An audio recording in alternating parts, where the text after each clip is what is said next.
بسم اللہ الرحمن الرحیم۔ السلام علیکم۔ آج ہم بات کریں گے ایلوپیشیا ایریٹا کی، یعنی بال چڑھ، جو گچھوں کی شکل میں بال جھڑتے ہیں یا گرتے ہیں۔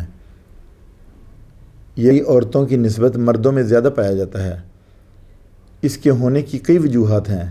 یہ تھائرائیڈ پرابلم کی وجہ سے بھی ہو سکتی ہے۔ یہ بیماری عام طور پہ یہ سٹریس کی وجہ سے سمجھی جاتی ہے۔ مختلف ادویات یعنی انگریزی ادویات کھانے کی وجہ سے بھی جسم کے بال جھڑنا شروع ہو جاتے ہیں۔ جسم میں بالوں والے ٹیشوز ختم ہو جاتے ہیں۔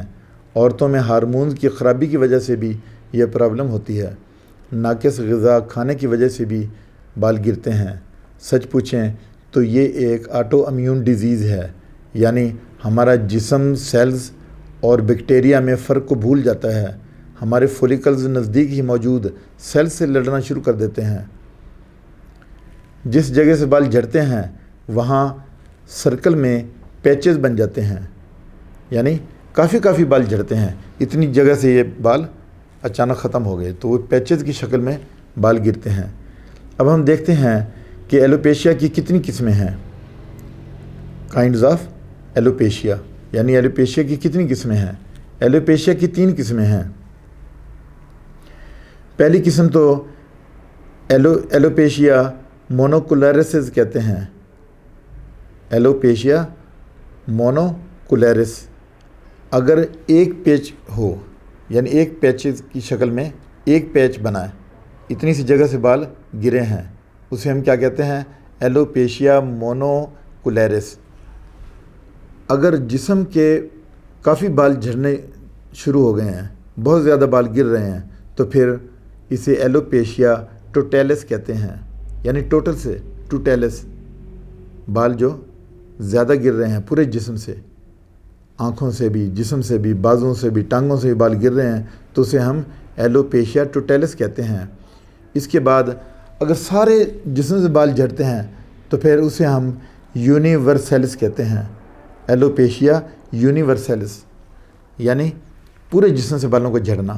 اب ہم اس کے سمٹم دیکھتے ہیں کہ پیشنٹ کو تھکاوٹ ہوتی ہے، منہ میں اس کے زخم ہو جاتا ہے، اس کے بعد بال چڑھ ہوتا ہے۔ بعض دفعہ خاندانی بھی ہوتا ہے کہ بزرگوں میں بال جھڑے، آگے بچوں میں بھی چیز شفٹ ہو گئی۔ مینٹل ورک کی وجہ سے بھی، مینٹل ورک زیادہ ہے، ذہنی طور پہ آپ بہت زیادہ کام کرتے ہیں، اس کی وجہ سے بال جھڑ سکتے ہیں۔ سٹریس مین اس کی وجہ ہے کہ سٹریس اور ڈلنس کی وجہ سے بالوں کا گرنا۔ اب ہم میڈیسن کی طرف آتے ہیں کہ ایلوپیشیا ایریٹا میں کون سی میڈیسن ہے۔ سب سے پہلی جو میڈیسن آتی ہے وہ ہے لائکوپوڈیم 200 میں، یہ صبح کے وقت دینی ہے آپ نے۔ دوسری میڈیسن جو ہے وہ ہے تھوجا 200، یعنی رات کو دینی ہے، یہ بالوں کی جڑوں کو مضبوط کرتی ہے۔ اس کے بعد تیسری میڈیسن جو ہے وہ ہے ریکویک کمپنی کی R89، یعنی یہ اس میں کافی ساری میڈیسن مکس ہیں۔ R89 میں یہ خارش، خشکی اور ایچنگ کو دور کرتی ہے۔ یہ 15 قطرے تھوڑے سے گرم پانی میں 3 times a day، R89۔ اس کے بعد پھر آپ نے ایسڈ فلوریکم لینی ہے، ایسڈ فلوریکم 30 پوٹینسی میں۔ یہ بالوں میں طاقت اور جان پیدا کرتی ہے، لمبے اور تندرست بالوں کو بڑھاتی ہے، لمبے کرتی ہے بالوں کو۔ اس کے بعد ایک اور میڈیسن ہے وائز بیڈن 30 پوٹینسی میں۔ یہ جو بال کمزور، 2 شاخے بال، یعنی بالوں کی جڑیں کمزور، ان کے لیے یہ بہترین میڈیسن ہے۔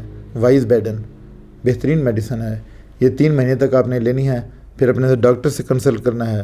اس کے ساتھ ہی آپ سے اجازت چاہتا ہوں، اپنا خیال رکھیے گا۔ اللہ حافظ۔